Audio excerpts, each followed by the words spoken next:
mensagem carinhosa no meio da noite, só pra provocar. Para de falar de mim pros seus amigos, inventando assuntos pra me elogiar. Pare de se preocupar com os meus problemas, sua vida é corrida, tendo que cuidar. Pare de beijar do jeito que eu adoro, que eu não tô podendo me apaixonar.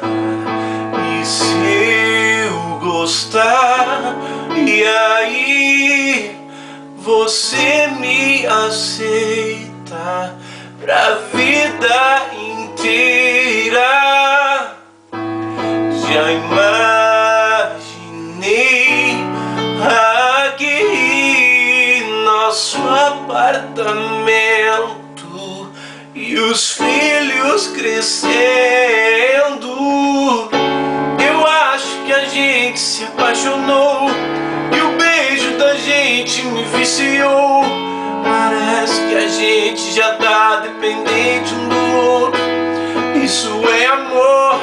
Você me sorriu e a vida mudou, e a nossa história só começou. Parece que a gente já tá dependente um do outro. Isso é amor.